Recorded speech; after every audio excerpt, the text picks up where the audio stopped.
오늘 본문 말씀을 가지고 요한복음 강의 40번째 시간으로 하나님의 사랑이 의심될 때라는 제목으로 말씀의 은혜를 나누겠습니다. 함께 우리 제목을 따라 하시겠습니다. 하나님의 사랑이 의심될 때. 한 번 더 따라 하시겠습니다. 하나님의 사랑이 의심될 때. 네, 고맙습니다. 감사합니다. 지난 시간에 우리는 예수님께서 비유로서 당신 자신을 직접 소개하신 말씀, 나는 양의 문이다 라는 말씀을 살펴보며 은혜를 나눴습니다. 특별히 양의 문이신 우리 주 예수 안으로 들어가 예수를 믿고 예수와 더불어 믿음을 지키며 살게 되면 우리가 어떠한 복을 받게 되는지를 살펴보며 은혜를 나눴습니다. 이렇게 간단하게 다시 말씀드려 보겠습니다. 사랑하는 여러분, 우리가 이 양의 문이신 예수 안에 들어가 예수를 믿고 그와 동행하는 삶을 살면 어떠한 복을 받게 될까요? 먼저 구원을 받습니다. 예수 외에는 우리를 죄와 사망의 문제에서 해결하실 수 있는 분이 없습니다. 예수 외에는 생명이 없습니다. 예수 외에는 하나님의 무서운 진노와 심판을 피할 방법이 없습니다. 예수 외에는 우리가 천국으로 갈 방법이 없습니다. 하나님 아버지께 나갈 방법이 없습니다. 예수 외에는 구원이 없습니다. 이 진리를 온전히 믿고 이 진리를 수호하며 이 진리로 세상에 전하는 여러분 되시기를 간절히 주의 이름으로 축복합니다.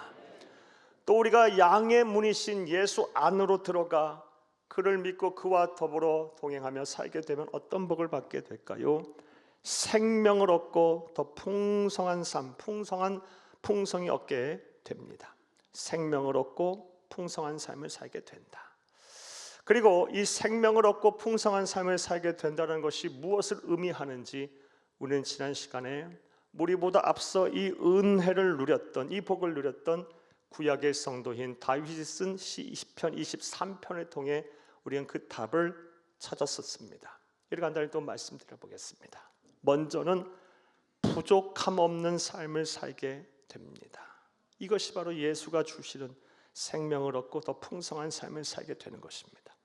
그런데 여기서 말하는 부족함 없는 삶이란 우리가 세상의 모든 것을 소유하였기에 부족함이 없게 된다는 말씀이 아닙니다.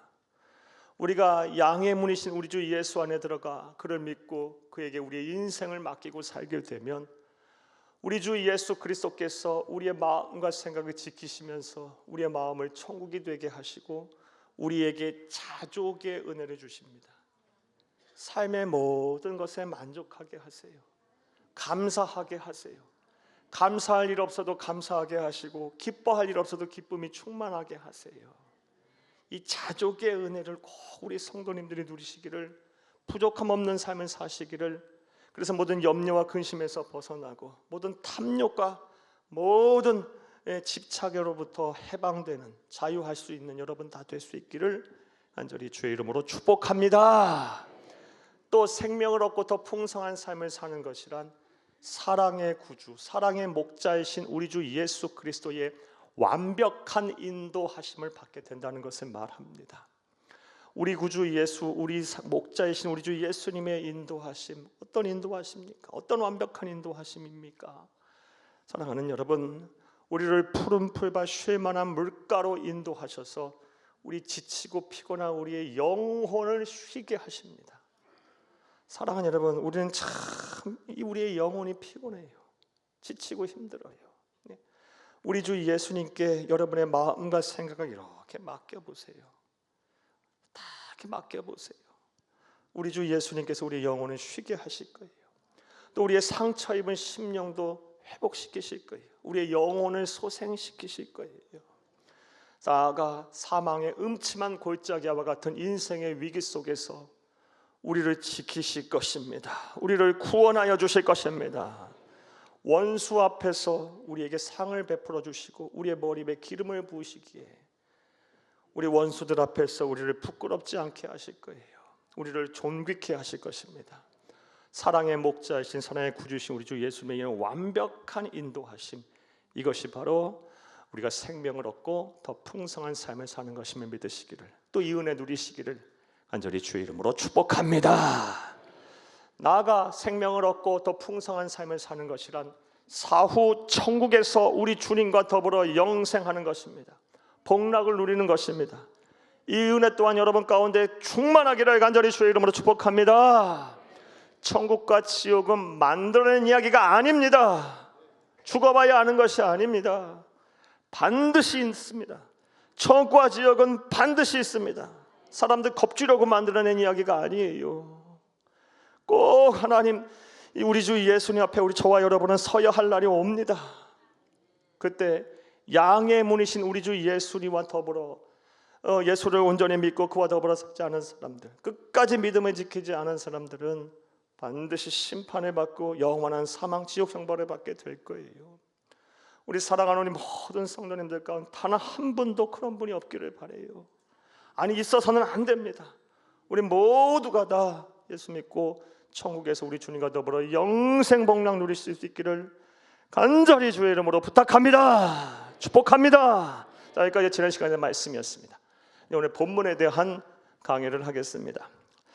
사랑하는 여러분, 여러분에게 먼저 여쭙겠습니다. 여러분은 하나님의 사랑이 의심이 된 적이 있으십니까? 하나님이 나 정말 사랑하는 것일까? 하나님이 나 사랑하는 걸까? 사랑하는 여러분, 그렇다면 언제 우리는 이러한 의심이 생기게 될까요?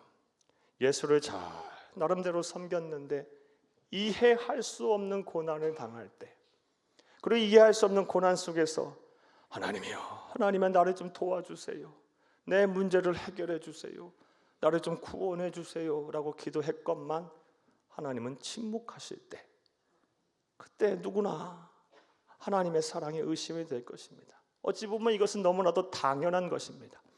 왜냐하면 우리는 정신적, 육체적으로 온전한 자들이 아니에요. 나약한 존재들이에요. 그래서 성경을 보면 우리가 감히 범접할 수 없는 영적인 거장들, 혹은 하나님의 사랑을 받은 사람들조차도 하나님의 사랑을 의심했던 적이 있음을 우리가 알 수 있어요. 예를 한번 들어볼게요. 먼저 구약의 욥이 그러한 예입니다. 욥이 누굽니까? 동방의 의인이자 동방의 거부였고 하나님께서 인정하시던 신앙의 하나님의 대표 선수였어요. 하나님께서는 욥을 얼마나 신뢰했던지 사탄에게 내 종 욥을 시험해보라까지도 말씀하실 정도였어요. 그런 욥, 하나님의 허용과 사탄의 장난으로 인해 하루아침에 10명의 자녀들과 한 번에 죽어버렸고요. 모든 재산이 불탔고 도둑맞았고요. 머리서부터 발끝까지 큰 병에 걸리자 그는 하나님의 사랑을 의심했어요. 욥기서 31장 33절에서 35절을 함께 보겠습니다. 내가 언제 다른 사람처럼 내 악행을 숨긴 일이 있거나 나의 죄악을 나의 품에 감추었으며 내가 언제 큰 무리와 여러 종족의 수모가 두려워서 대문 밖으로 나가지 못하고 잠잠하였던가. 35절 누구든지 나의 변명을 들어다오 나의 서명이 여기 있으니 전능자가 내게 대답하시기를 바라노라. 나를 고발하는 자가 있다면 그에게 고소장을 쓰게 하라. 아멘. 욥기는 시예요. 시문학이에요. 우리가 번역이 한글로 이렇게 되어 있지 원어는 시예요. 시적 표현이 많은 거예요. 그리고 욥기 31장 33, 35절 말씀 우리가 읽은 말씀은 이 욥이 고난을 당하자 그의 친구 3명이 와서 욥을 위로한답시고 욥에게 말을 했어요. 네가 죄를 져서 많은 죄를 져서 이 고난을 당하는 거다. 당신의 인과응보 사상이 강했기 때문에 모든 고난의 근원이 다 죄 때문이라고 생각을 했어서 욥을 정죄했어요. 욥이 참을 수가 없는 거예요. 나는 잘못한 게 없는데, 나는 죄진 것이 없는데 왜 내가 이런 고난을 당해야 합니까? 하나님 계시다면 하나님 계시더니 하나님 나에게 좀 말씀해 보세요 라고 지금 하나님의 사랑을 의심하며 하나님께 부르짖고 있는 거예요. 이처럼 영적인 거장도 하나님이 인정하셨던 그런 신앙인들조차도 이해할 수 없는 고난을 당하고 또 하나님께 기도하는데 하나님 침묵하시면 하나님이 나를 사랑하실까 하며 사랑을 의심할 수 있습니다. 또 다른 예는 오늘 본문에서 찾을 수가 있습니다. 바로 마르다와 마리아입니다. 마르다, 마리아, 그리고 그의 오라버니인 이 나사로, 우리 주 예수님께서 아주 극진하게 사랑했던 자들이었어요. 왜냐하면 예수님은 유대 지역에, 특별히 예루살렘에 오실 때마다 참 고생 많이 하셨어요. 우리가 지난주까지 살펴본 대로 바리새인들, 서기관들, 대제사장들, 무리들이 예수님을 잡아 죽이려고 어떻게 했는지 막 잡아 죽이려고 수단과 방법을 가리지 않았기에 예수님은 예루살렘에 오실 때마다 힘들고 어려우셨어요. 그런 가운데 예루살렘 근교에 사는 이 마르다, 마리아, 나사로, 베다니에 살았던 이 마르다, 마리아, 나사로는 예수를 믿었던, 예수를 하나님의 자녀, 하나님의 아들 그리스도로 믿었던 몇 안 되는 남유다 지역의 사람이었기에 예수님은 그들에게 극진히 신뢰하고 사랑했고요. 그들의 집은 예수님과 제자들이 유일하게 쉴 수 있는 어찌 보면 안식처와도 같았어요. 그래서 예수님은 마르다, 마리아, 나사로를 극진하게 사랑하셨어요. 오늘 본문의 말씀 통해 알 수 있어요. 5절을 함께 보겠습니다. 예수께서 본래 마르다와 그의 동생과 나사로를 사랑하시더니, 아멘, 아멘. 자, 그런데 오늘 본문을 보게 되면 마르다, 마리아, 예수님 극진한 사랑을 받았기에 하나님의 사랑을 의심하지 않고 살았는데 이 하나님의 사랑을 의심할 만한 사건이 벌어져요. 그의 오라버니는 나사로가 죽을 병에 걸렸어요. 그래서 마르다, 마리아가 예수님에게 막 사람을 보내요. 빨리 오셔서 우리 오라버니 좀 치료해 주세요, 고쳐 주세요 했더니 우리 주 예수님이 무시해 버렸어요. 멀리 계신 것도 아니었어요. 걸어서 2시간이면 오실 수 있는 지척에 있었는데 예수님은 어찌된 영문인지 가지 않으셨고요. 이틀을 지체하셨고 그 사이에 나사로가 죽어버렸어요. 이런 일, 이해할 수 없는 이런 일들을 겪고 나니까 마르다와 마리아는 내가 정말 우리가 하나님의 사랑을 받고 있는 것일까? 내가 정말 하나님의 사랑 받은 것일까? 이 믿음 자체가 흔들리게 됐고요. 오늘 본문 말씀에 보면 예수님께서 이틀 후에 오셨을 때 그들의 한 말을 통해서 우리는 분명히 알 수 있습니다. 요한복음 11장 21절 마르다의 대답, 요한복음 11장 32절 마리아의 대답을 한번 보겠습니다. 함께 읽겠습니다. 마르다가 예수께서 여짜오되 주께서 여기 계셨더라면 내 오라버니가 죽지 아니하였겠나이다. 이거 원망하면서 한 말이에요. 32절 읽겠습니다. 마리아가 예수 계신 곳에 가서 배웁고 그 발 앞에 엎드려 이르되 주께서 여기 계셨더라면 내 오라버니가 죽지 아니하였겠나이다 하더라. 똑같은 말하고 있어요. 또 원망하고 있어요. 마르다와 마리아, 예수님의 극진한 사랑을 받았던 자들조차도 이해할 수 없는 고난을 당하니까, 그리고 예수님이 또 침묵하셔 버리니까 하나님의 사랑을 의심하고 있어요. 이처럼 누구나 다 신앙이 좋든 그렇지 않든 간에 예수를 믿는 사람이라 할지라도 이해할 수 없는 고난을 당하고 그 구원을 하나님 앞에 바라고 기도할 때 하나님 침묵하시면 하나님의 사랑을 의심할 수가 있습니다. 그런데 이렇게 하나님의 사랑을 의심할 수는 있지만 우리가 계속해서 이 하나님의 사랑을 의심하는 상태로 살아서는 안 됩니다. 왜냐하면 이것이 하나님 앞에 불신앙의 죄가 되기 때문에 그래요. 사랑하는 여러분, 한번 생각을 해보세요. 어린 자녀가 순간에 실수로 잘못을 했어요. 그럼 잘못을 하고 나서 자기가 잘못했음을 얼른 깨닫고 변화된 삶을 산다면 그것을 지켜보는 부모는 어떻게 생각하겠어요? 잘못을 가벼이 여기며 용서하고 용납할 거예요. 그런데 이 자녀가 실수해서 잘못을 하고 나서도 고치려 하지 않아요. 변화된 삶을 살려 하지 않아요. 계속 잘못된 상태로 머물러 있어요. 그러면 그냥 넘어갈 부모가 어디 있어요? 그래서 용납할 부모가 어디 있습니까? 하나님 아버지도 똑같아요. 우리의 연약함으로 인해서 이해할 수 없는 고난에 당할 때 하나님 원망도 할 수 있고요. 하나님 나에게 왜 이러세요? 하면서 탄식도 할 수 있고, 하나님 나 너무 힘들어요, 속상해요, 나 사랑하시긴 하는 거예요 하면서 하나님 앞에 짜증도 부릴 수 있어요. 하나님의 사랑을 의심할 수도 있어요. 근데 이건 순간이어야 되고 잠시 잠깐이어야지 계속해서 이런 상태에 머물면서 영적 침체에 빠지거나 신앙과 믿음이 막 흔들리고 심지어 하나님을 떠나는 우리를 범하게 되면 안 돼요. 이건 불신앙의 죄예요. 불신앙은 큰 죄입니다. 사랑하는 여러분, 이해할 수 없는 고난 속에서도 잠시 잠깐 하나님의 사랑을 의심할 수는 있지만 이 의심의 상태로 여러분의 신앙 자체가 흔들리지 않기를 다시 한번 간절히 주의 이름으로 부탁합니다. 자, 그런데 오늘 본문을 보게 되면 우리가 이해할 수 없는 고난 속에서 우리가 하나님의 사랑을 의심하지 말아야 될 또 다른 중요한 이유들이 나옵니다. 불신앙 말고도 또 다른 중요한 이유들이 나와요. 자, 그렇다면 이제부터 생각을 해보겠어요.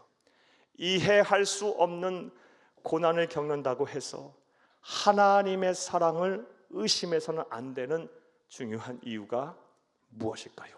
이제부터 따라하시겠습니다. 첫째로, 우리가 겪는 고통에는 하나님의 심오한 계획이 있기 때문입니다. 우리가 겪는 고난에는 여기서 빠진 단어가 있어요. 우리는 알 수 없지만 하나님의 심오한 계획이 있기 때문에 우리는 이해할 수 없는 고난을 당한다 할지라도, 그리고 하나님은 침묵하신다 할지라도 우리는 하나님의 사랑을 의심해서는 안 됩니다. 앞서 말씀드린 것처럼 사랑하는 여러분, 마르다, 마리아 그리고 나사로는 우리 주 예수 그리스도의 극진한 사랑을 받았던 사람들이에요. 예수님 아주 사랑하셨어요, 그들을요. 그런데 오늘 본문 말씀을 보면 말씀드린 것처럼 예수님의 행보가 이상합니다. 사랑하는 여러분, 평소와 달라요.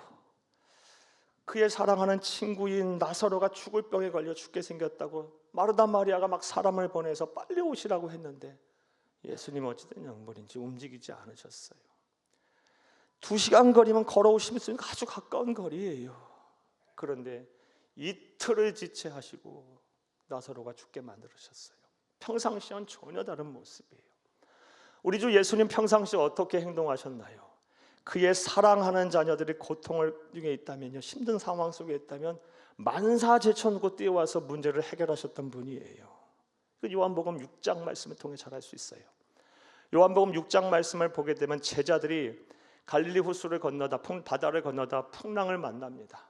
그때 어떻게 합니까? 6장 19절 말씀에 보면 예수님께서 얼마나 급하셨던지 빨리빨리 구원하려고 무리를 막 걸어오세요. 배 타고 오실 수도 있고요, 뭐 어떤 특별한 다른 방법으로 오실 수도 있는데 얼마나 급했던지 막 무리를 걸어오셔서 풍랑을 잠잠케 하시고 제자들을 살려내셨어요. 예수님은 이런 분이세요. 그런데 오늘 본문 말씀을 보게 되면 의도적으로 이틀을 지체해서 나사로를 죽게 만들었어요. 자, 그렇다면 예수님 왜 그렇게 하셨을까요? 답부터 말씀을 드리면 예수님은 예수님만이 아는 심오한 계획이 있었기 때문에 그래요. 제자들도 몰랐고 마르다 마리아는 더 몰랐던 이 예수님만이 아는 심오한 계획이 있었어요. 그리고 그 계획이 무엇이냐? 제자들로 하여금 예수님이 그리스도이자 하나님의 아들이심을 온전히 믿게 하려는 계획이 있었기 때문입니다. 오늘 보면 15절을 함께 보겠습니다. 내가 거기 있지 아니한 것을 너희를 위하여 기뻐하노니 이는 너희로 믿게 하려 함이라. 그러나 그에게로 가자 하시니. 아멘, 아멘. 사랑하는 여러분, 당시 유대인들 대부분은 예수님을 하나님의 아들 그리스도로 믿지 않았어요. 큰 선지자쯤으로 여겼어요. 심지어 제자들조차 이 믿음이 희미했어요. 그래서 예수님께서는 이번 기회를 통해서 제자들로 하여금 당신 자신이 그리스도, 구세주인 동시에 천하 우주 만물을 창조한 창조자, 전지전능한 전능자인 하나님의 아들이심을 온전히 믿게 하려고 이런 계획을 세워서 예수님이 지체하신 거예요. 그리고 특별히 예수님께서 그렇게 하셨어야만 하는 이유가 있어요. 왜냐하면 본문의 시점에서부터 얼마 지나지 않게 되면 예수님은 십자가에 매달려 온 인류의 죄를 대신하고 죽어야만 해요. 예수님에게 지금 시간이 많지 않으신 거예요. 제자들과 함께 할 수 있는 시간이 많지 않은 거예요. 그래서 예수님은 분명한 예수님이 구세주이자 또 살아계신 하나님의 아들이심을 믿게 하려 해야 한다는 그런 의무감이 있으셨던 거예요. 생각이 있으셨던 거예요. 그래서 이틀 동안 지체하시며 나사로가 죽기만을 기다리셨다가 죽은 이후에 예수님 찾아가셔서 썩은 냄새나는 나사로를 살리시면서 당신이 하나님의 아들, 전지전능하신 전능자, 구세주임을 제자들과 온 사람들에게 믿게 하신 것입니다. 할렐루야! 그리고 이러한 계획은 예수님만 알고 계셨어요. 이와 같이 하나님의 백성이 당하는 모든 고난에는요, 하나님의 심오한 계획이 있습니다. 성도가 당하는 고난에는요, 다 의미가 있어요. 그런데 대체로 저와 여러분은, 우리들은 이 계획이 무엇인지 모릅니다.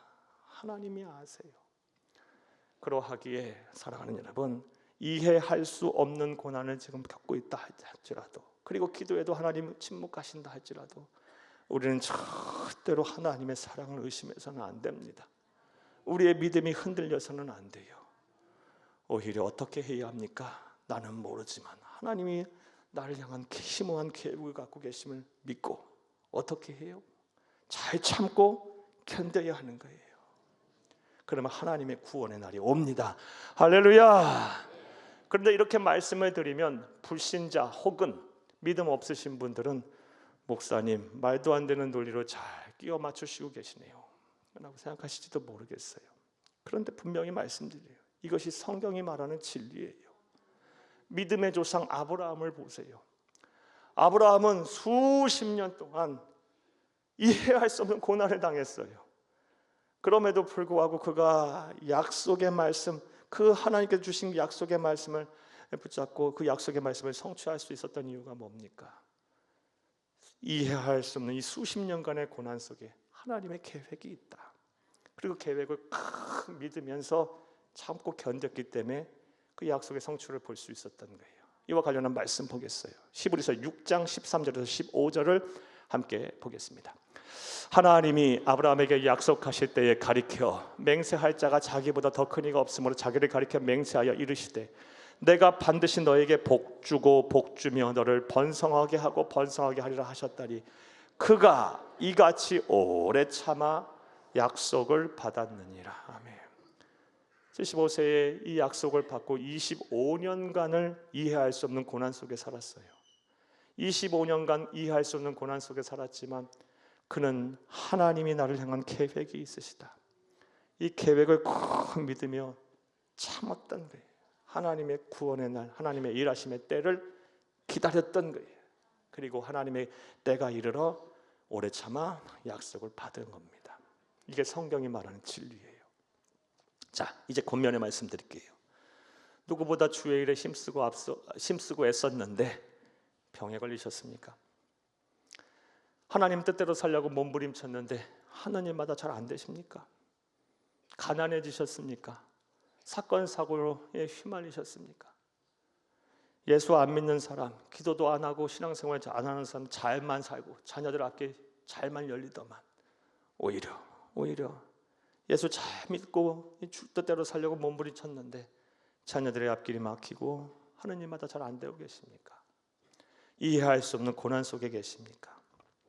설령 그러할지라도 하나님이 여러분을 사랑하신다는 그 믿음 잃지 않기를 간절히 주의 이름으로 부탁합니다. 하나님의 백성이 당하는 고난에는 다 이유가 있고 의미가 있습니다. 우리는 모르지만 하나님의 심오한 계획들이 있어요. 이 계획을 꼭 믿으세요. 하나님의 완벽한 계획, 이 계획을 믿고 잘 참고 견디세요. 반드시 구원의 날, 기쁨의 날이 올 줄로 믿습니다. 자, 첫 번째로 우리가 이해할 수 없는 고통을, 고난을 겪는다고 해서 하나님의 사랑을 의심해서는 안 되는 이유는 우리가 겪는 고난에는 우리는 모르지만 하나님의 심오한 계획이 있기 때문입니다. 두 번째로 왜 우리가 이해할 수 없는 고난을 겪는다 해서 하나님의 사랑을 의심해서는 안 될까요? 따라 하시겠습니다. 둘째로 우리가 겪는 고통 뒤에는 하나님이 예비하신 영광이 있기 때문입니다. 성도의 고난의 끝 뭐다? 해피엔딩이다. 이게 하나님의 말씀이에요. 사랑하는 여러분, 우리가 이해할 수 없는 고난 중에도 우리가 하나님의 사랑을 의심해서는 안 된 이유는 우리가 겪는 고통 뒤에는 반드시 우리가 겪는 고난과 고통, 고난과는 비교할 수도 없는 영광이 기다리고 있기 때문에 그래요. 하나님이 예비하셨어요. 자, 사랑하는 여러분, 오늘 본문에 마르다와 마리아에게 있어 그의 오라비인 이 나사로의 죽음은 그들에게 큰 아픔이자 상처이자 고통이었을 거예요. 거기다가 그런 상황 속에서 믿었던 예수님의 외면, 얼마나 그들의 큰 상처였겠습니까? 하지만 분명한 사실, 결과적으로 볼 때 예수님은 이 마르다와 마리아의 눈물을 다 씻어 주셨고요. 그런 마르다 마리아의 이 그냥 답답한 마음을 다 시원케 하셨어요. 썩은 냄새 나는 이 나사로를 살리심으로, 그리고 나사로가 온전한 사람으로 마르다와 마리아 앞에 섬으로 마르다와 마리아의 모든 이 마음의 소원이 다 이루어졌어요. 사랑하는 여러분, 결과적으로 볼 때 그들은 큰 영광을 얻게 된 거예요. 그뿐만이 아닙니다. 오늘 본문의 그 다음 장인 요한복음 12장 말씀을 보게 되면 나사로는요, 사랑하는 여러분, 예수님이 복음을 전하는 현장에 늘 함께합니다. 그래서 예수님은 복음을 전해도 그 믿지 않던 그 완악했던 사람들이 나사로를 보고요 예수를 믿기 시작해요. 나사로는 우리 주 예수님이 그리스도이자 살아계신 하나님의 아들이심을 삶으로, 모습으로 증거하는 산 증거자, 증인이 돼요. 이런 영광을 누리게 됩니다. 이 말씀 보겠어요. 요한복음 12장 9절을 함께 보겠습니다. 유대인의 큰 무리가 예수께서 여기 계신 줄을 알고 오니 이는 예수만 보기 위함이 아니요 죽은 자 가운데 살리신 나사로도 보려 함이로라. 아멘, 아멘. 여기서 그치는 것이 아닙니다. 이후에 예수님께서 6월절에 예루살렘 성으로 입성을 하세요. 우리 너무나 잘 아는 종려나무 가지를 흔들며 호산나 호산나 자신의 겉옷을 깔고 예수님 맞이한 장면이에요. 그런데 예루살렘에 있는 수많은 백성들이 예수님을 향하여 그렇게 했었던 결정적인 이유는 나사로 가닥이에요. 요한복음 12장 11절에서 13절을 함께 보겠습니다. 나사로 때문에 많은 유대인이 가서 예수를 믿음이로라. 그 이튿날에는 명절에 온 큰 무리가 예수께서 예루살렘에 오신다는 것을 듣고 종려나무 가지를 맞으러 나가 외치되 호산나 찬송하리로다. 주의 이름으로 오시는 이 곧 이스라엘의 왕이시여 하더라. 아멘. 예루살렘은 며칠 전까지만 해도 예수님 다 죽이려고 하는 사람들로 가득했어요. 그런데 나사로가 죽었다 살아나니까 사람들이 바뀐 거예요. 예수에 대한 인식이 달라진 거예요. 나사로는 우리 주 예수님이 하나님의 아들, 또 전능자, 또 그리스도이심을 증거하는 산 증인되는 영광을 얻게 된 거예요. 사랑하는 여러분, 이제 여러분에게 권면의 말씀 또 드릴게요. 하나님의 백성이 당하는 고난에는요 반드시 의미가 있습니다.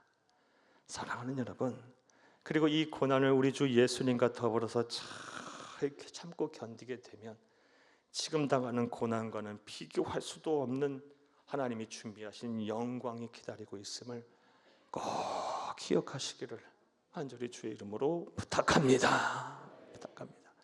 고난이 크면 클수록 영광도 더 클 것입니다. 그러하기에 지금 내가 하는 고난으로 인해 우리는 하나님의 사랑을 의심할 필요도 없고 우리의 신앙과 우리의 믿음이 흔들릴 필요도 없는 거예요. 오히려 내가 이게 축복의 기회구나. 내가 이전에 못 누렸던, 이전에 보지 못했던, 이전에 만지지 못했던, 이전에 감히 생각도 못했던 영광을 이제 얻게 되겠구나. 내가 나의 삶을 통해 하나님의 살아계심을 증거하는 산 증인이 되겠구나. 이런 생각과 이런 기대감을 가지고 지금 당하는 고난, 설령 이해할 수 없다래도 잘 참고 견디며 이겨내시기를 간절히 주의 이름으로 축복합니다. 말씀 맺겠습니다. 사랑하는 여러분, 믿음이 좋건 좋지 않건 간에, 신앙인이건 그렇지 않건 간에 이해할 수 없는 고난을 당하고 또 그런 상황 속에서 하나님이 침묵하시면 누구나 다 힘이 듭니다. 하나님의 사랑 의심할 수도 있습니다. 원망도 할 수 있고 탄식도 하고 또 순간순간적으로 이렇게 신앙생활하는 것이 무슨 의미가 있나 회의감이 들 수도 있습니다. 어쩔 수 없어요. 우리는 그런 존재니까요. 그런데 이런 상태가 계속되면 안 돼요. 이건 불신앙의 죄예요. 불신앙의 죄는 하나님 앞에 큰 죄예요. 빨리 깨닫고 다시 돌아와야 돼요. 무엇보다 우리가 이해할 수 없는 고난 속에서 하나님의 사랑을 의심해서는 안 되는 이유는 우리가 겪는 고통에는 하나님의 심오한 계획이 있기 때문에 그래요. 나아가 우리가 겪는 고통 뒤에는 하나님이 예비하신 영광이 있기 때문입니다. 따라서 이해할 수 없는 고난을 겪는다고 해서 다시 말씀드려요. 여러분 믿음이 흔들리지 마세요. 여러분 신앙이 정체되거나 퇴보되지도 마세요. 하나님을 떠나는 그런 우를 범하지 않기를 간절히 바랍니다. 오히려 고난 속에서 나를 사랑하시는 그 하나님의 사랑에 대한 깊이, 그 이해가 깊어지고 더 익어가기를 바라요. 성숙해지기를 바라요. 그래서 하나님을 기쁘시게 삶에 칭찬받는 참된 성도, 진정한 그리스도인들이 되시기를 간절히 주의 이름으로 축복합니다. 축복합니다. 축복합니다.